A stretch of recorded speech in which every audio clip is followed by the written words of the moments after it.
What's going on, everybody? Welcome back to the channel. Today, we're going to be doing a little film study on how the Steelers shut down Davante Adams late in the 2022 season. The Steelers really did a good job keeping Adams in check. This is a really interesting game plan for me. The Steelers used basically one of their backup cornerbacks in some creative ways to kind of limit Adams' opportunities and touches throughout the game. Big win for the Steelers, but also really more than anything, I just wanted to give you guys kind of a preview of some of the stuff that we're going to be doing through the season on the channel. So with that being said, if you like this type of content, please make sure that you like the video and consider subscribing to the channel. Going to keep it rolling through the summer as we get ready for the new NFL season. All right, so without further ado, let's get started. All right, first play that we're going to go over is a 3rd and 16. So James Pierre, man, backup cornerback, small school guy, undrafted, but he was really a focal point to the game plan with the Steelers on this particular night. He ended up playing like 16 snaps. I have about a dozen of them cut up, and I'm going to show you guys how the Steelers game planned to stop Davante Adams and how they were able to keep him in check. And Pierre was a really big part of that. And, over these first couple clips, you guys are going to see some completions to the other receivers, some conversions on 3rd down when he was playing. But at the end of the day, like you look at some of the things that they were able to do to kind of stop the Raiders offense, 10 points is 10 points. And that's all they were able to put up. Adams finished the game with only about 15 yards receiving. So an excellent game plan. I'll kind of show you guys the why behind the reason the Steelers did some of the things that they did. So first play we're going to go over, Adams is the backside isolated 3-by-1 receiver. I want you guys to pay attention to this little hand motion that he's given, this little kind of wave here. This shows up again later in the video as well. But I think what he is seeing pre-snap is he's looking at this safety. He's saying that, hey, this safety to my side is going to drop down into this hole, and we're going to get middle field closed with a post field safety, meaning like, hey, I have a one-on-one matchup. This safety doesn't have any help. But the Steelers do a good job of disguising this and playing cover 2 behind it. And, James Pierre, he followed Davante Adams really throughout this matchup. And really there was a lot of key points that I want to hit on. And you can kind of see the reasonings behind, kind of the method. So Pierre doing a good job getting hands on the receiver, forcing Adams to take a wide release. They're playing cover 2. He is basically just the hook or the curl flat defender, but does a good job getting hands on, forcing him wide to the boundary. And the big thing here is, even on 3rd and 16, we've got 2 guys with eyes on the number 1 wide receiver. And this is called like clouding the coverage. Pierre is the cloud corner, if you guys have heard that term before. This is just a really good job or a good way to take out, kind of a star receiver. You get 2 guys really over 1, and you force the quarterback to go the other way. So like I said, this one ends up being a check down. The Steelers don't make the tackle, but over the course of the game, these opportunities for some of the other players, went the Steelers' direction. That's kind of the point of like press coverage, and some of the things that they did was really to force the other guys to beat them. I mean, it's not rocket science. Y'all have heard like don't let the best receivers or the best players beat you. And that's kind of the Steelers' really mantra throughout this game. They were comfortable letting Hunter Renfrow get busy early in the game. They were going to let Mac Hollins get one-on-one coverage. They were just making sure that Davante Adams wasn't going to get loose on his own. And so here's another good example here. This is 3rd down and 7 in the red zone. Adams, I'm not really sure what this hand motion means. I would be interested to see like what that comes up as in film study. But Pierre is playing a trail technique in cover 5 or 2-man, what you guys are probably used to calling it. And basically, he is going to jump inside. We don't have help inside leverage here. There's no hole defender. So he does a good job denying this inside release. And what Adams is trying to do is he's trying to cross his face, use kind of a stutter release, a little jab step. But Pierre does a good job staying leveraged on that inside hip. And Adams is going to be running a slant. This is what's called a dragon concept. So he's running the slant, and then you got a flat player running the arrow to the sideline. But Pierre again establishing contact, getting his hands on the wide receiver, and then since he's got this safety help over the top, he's able to play trail technique and grab that low hip and get underneath this window and force, a really tough throw if Carr is looking this direction. But also another thing about press coverage, and Pierre, when he's playing at the line of scrimmage, he loves to use his hands. And that's the reason why I think the Steelers really wanted to deploy him against Adams, is to throw off the timing of the receiver. But if you look at Carr here, when he takes his 3-step drop, press coverage, you want to disrupt the timing of the receiver, right? So this back foot's on the ground. Carr wants to get rid of the football, but look where Adams is in his route. Like, he's not even to his break point yet. So if Carr is looking this side, for example, on this play, he's not going to be able to go to Adams because he's not even in his route yet. So that's a good job of what we talk about, disrupting the timing of the receiver on the play. And Pierre, like, a lot of these clips are going to come on third down because they brought him in the game on passing down situations. So third down, second long, stuff like that. Like I said, he played 16 snaps, but they brought him in to shadow the opposing team's best receiver, which I thought was pretty cool, especially, having the confidence, even with safety help, to bring in, a guy like this. And have him challenge the team's best receiver. But again, the Steelers are playing. This to me is not really traditional two-man. I think that this is more of a split coverage where you're playing two-man to this side of the field. You're going to get press coverage here, safety over the top. But if you actually look at the way that Fitzpatrick is playing Darren Waller, he's going to jump outside leverage. You wouldn't do this in two-man because you don't have help. But what they're doing is they're taking this safety to that side of the field and they're bracketing Waller. So Adams was the number one threat that they were wanting to take away. But Waller was clearly number two. They had Fitzpatrick covering him in man coverage situations with a bracket normally. KZ does a good job. Instead of, rolling to this post safety, he kind of spins out to cover this disguise. Pierre here, in my opinion, just technique-wise, he's on the heels of his feet. And what I mean by that is, like, you see him leaning backwards, doesn't do a good enough job, like, staying on the balls of his feet, and ends up swiping and missing. But again, this is why we get the safety over the top. You can be aggressive and take chances in press coverage when you've got a cover two safety plan behind you, and you're trying to be aggressive at the line of scrimmage. So the Steelers really didn't play very many different coverages in this game. I mean, it was really, they played some cover three on some long distance situations, and they played a lot of cover two. Very little cover one. They played cover one in the snaps that I charted, which was the entire game. They played cover one time when Davante Adams was on the field. And what I mean by cover one is, like, man free, corners don't have safety help over the top. Like, they were very scared of Davante Adams, but they were just very cognizant of where he was on the field and how they were going to defend him. This is second down. They're trying to use so they saw the attention that the Steelers were giving Adams, and they're trying to use his influence to influence the way that the Steelers would react to stuff like this. So, you think about, all right, how do we get him involved? Well, we're going to throw him a screen. Well, fake the screen and we run this wheel. I mean, the Steelers have ran this play for ages. Not necessarily a new concept, but good job by Pierre getting his leverage, mid-pointing these two wide receivers. He's in his crossover run, and he's got eyes on the quarterback, able to keep vision, a good break on the ball. And, if this ball, I don't know, I'm assuming that Carr throws this away because Pierre doesn't bite on the fake.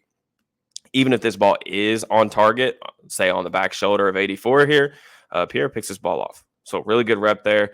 Again, lined up on Adams. Mostly press coverage reps throughout this video, but there were some off coverage stuff. When they did that, he was just playing the deep third and cover three. So I believe this is another cover three rep. They're going to buzz the safety down to Adams' side. On third down, third and long situations has typically been a cover three type of rep for the Steelers traditionally over the years. But again, just responsible for the deep third. Adams has a condensed split. But again, same kind of theme here. They're going to kind of, instead of, this slot receiver is up and press, get hands on him. Force a bubble release, force an outside release. That way he can't just run straight and attack Pierre and off coverage, because that's really not where he's comfortable playing either. Pierre's a guy who likes to play at the line of scrimmage.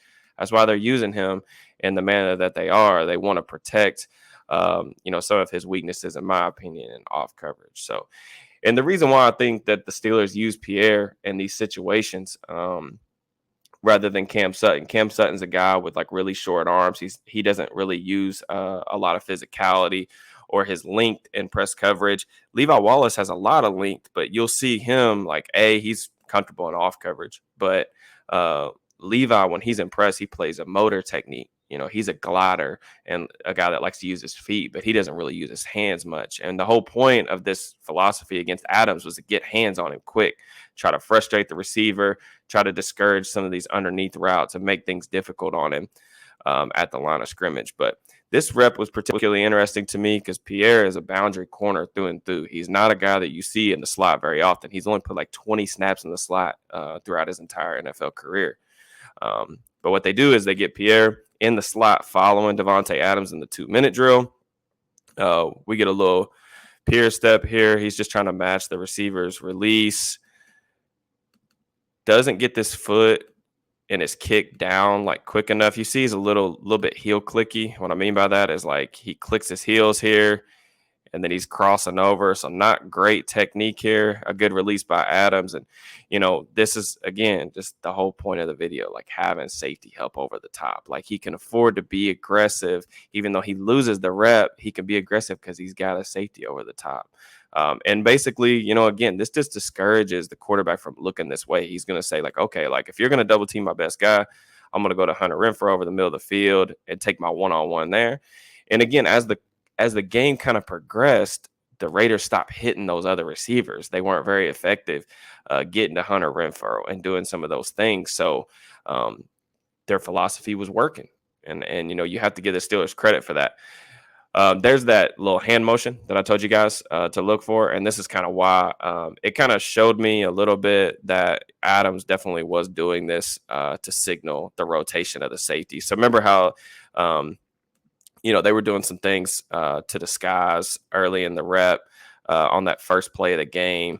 Adams is looking. He's saying, hey, I got press coverage. There's no safety back here one-on-one. I need the football. And this is 100% of the time Derek Carr is going to look his way, right? Like you want to get your best player the ball in these types of situations.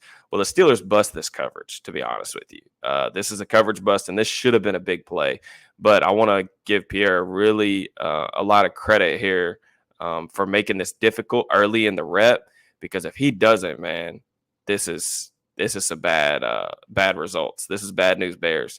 What the Steelers are trying to do, it actually took me a minute to figure out what covers they were freaking playing, but it's actually supposed to be like cover 2 invert. All right. Actually, I think it's more like Tampa 2 invert. So what they're trying to do is Fitzpatrick's coming down to run the pole. Cam Sutton is actually rotating down from the slot to take this deep half. And DeMonte KZ, I think, is actually supposed to be rotating to this side of the field over top of the backside 3-by-1 receiver.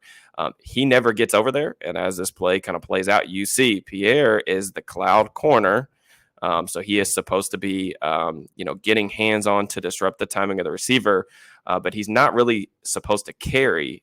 You see him getting his eyes back for the back shoulder window and kind of trying to, pin him up against the sideline. But he's supposed to have help here. And I think KZ realizes it right here, like, oh, goodness, we don't have help over Davante Adams.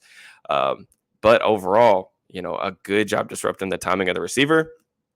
And Carr can't make an accurate throw down the sideline. So just really good from a technical perspective here with Pierre too. Again, staying on the balls of his feet, doing a good job there, not lunging, staying in a power position. I'm not a huge fan of 2-hand jams, but when you're comfortable doing it and you can stay leveraged and stay on balance, I'm okay with it, especially in this situation. And we talk about making receivers take bubbled releases. What we mean by that too is like when he has a condensed split here, this creates more space to the boundary. So like basically normally when, you see receivers get these condensed splits, why is that? They're trying to create space for him to run a bigger route tree, potentially some out routes, double moves, whatever. But, as a cornerback too, when you force this outside release and you pin him up against the sideline, what routes can Davante Adams run from right here? He's doing a good job staying on the top shoulder. He's in phase. What routes can he run here? It's either a comeback or he's getting a fade ball, So does a good job. He's looking for the back shoulder because that's what Adams is doing. He's looking back at the quarterback. does a good job reacting to that.